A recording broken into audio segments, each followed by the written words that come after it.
I just can't give it up. Yeah, yeah. Yes, sir. What is going on, YouTube? It is your boy D Nally, aka Don Squally, and in today's video, we are back at it.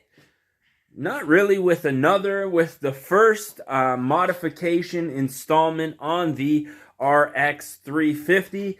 So if you guys can tell from the title of today's video, we're going to try to be installing a lip on this vehicle. If you guys are seeing this video, chances are I got it on. It looks half decent. We were able to make a video out of it. Obviously, if I failed, then none of this will be will be making it to YouTube. So you guys know me, big fan of my lips. We went ahead and installed the F350 lip on the Toyota Tundra, and I've been rocking hard with this setup for the last probably 2-3 years. Absolutely love the way that it looks. And for those of you guys who watched my last video, you will know that I recently picked up this 2010 RX 350. Now, one of the things that I absolutely despise about this is this front end, just how it jets in. Just doesn't look very appealing to me. Now, I'm waiting on doing a front end swap.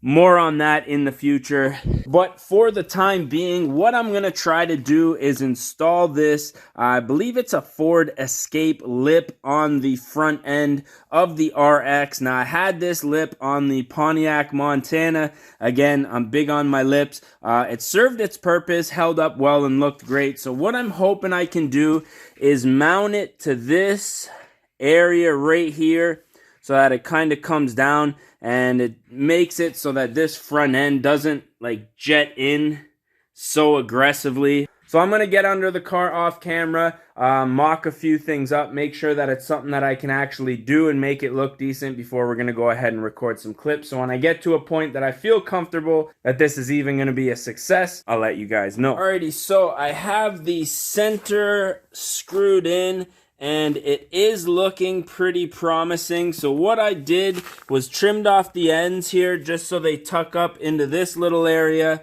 And I think I'm going to have to make a pencil line from right around here, coming down with this curve here. Probably going to have to tear out a little bit of this piece. Just make that line and make this cut so that it comes along here, so that when I put my screws in on this end, it holds this up. Holds this up nice and tight. And it's not gonna be like, we're still gonna have kind of that little underbite there, but as you can see, we're gonna have this plastic lip dropping down so that when you look at it from the front, it's not gonna look nearly as bad. So I'm gonna go ahead, make a couple of pencil lines here, trim this thing up, and then we're gonna go ahead, screw everything up, bring it into the light, because I know we can't really see a whole lot in the garage here. So maybe I'll bust out the, you know what? Let me bust out our work light real quick. All right, so we got the light on. So that should give you a little bit of a better idea of what we're going for. Just basically trying to make this more of a bumper as opposed to like going in where you can see all that really weird like black plastic and stuff like that. So far so good. I'm gonna go ahead and make a few cuts on this thing and show you guys what it looks like. Alrighty, so I trimmed it up on both sides where I think it needed to be trimmed. So I'm gonna go ahead, screw the middle in real quick, do a quick little test fit, make sure nothing needs to be centered. Had I known I was gonna be using this on this car, I probably would have taken a little bit better care of it, but nonetheless, we shined her up. We're gonna go ahead, screw this thing on. See what it looks like, man.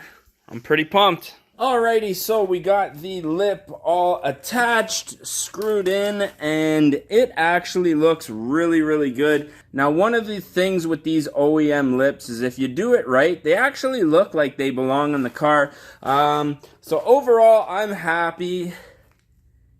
We got that little bit of lip happening there, so it doesn't look like the bumper like jets in quite as bad. Again, we are in the garage, so outside it's probably going to look a little bit more aggressive. We have it ending right where the bumper ends, so yeah, I'm pretty happy with the way that this turned out. I'm currently in the process of just going through all the parts that I have in the garage, seeing what I can do to this car for free, which is what I normally do, recycling old parts and stuff like that. Got a couple of rails that I'm going to throw on the roof for the roof rack and things of that nature. But overall, very quick, very easy process to get this lip on. And I think it just looks a little bit more aggressive. Nothing too crazy, but kind of makes the front bumper look just a little bit better. So I guess I'll pull this thing out in the sun, get a couple of glamour shots. But with that being said, that's pretty much it for today's video. So if you guys want to see more RX350 content, don't forget to subscribe. G35 going into storage, so don't expect to see too much content on this. We do have a couple of maintenance things that we have to do on this car soon, but yeah. So with that being said, I'm your boy D Nolly, aka Don Squally, and as always, we gonna catch y'all mofos at the next one, man. Peace.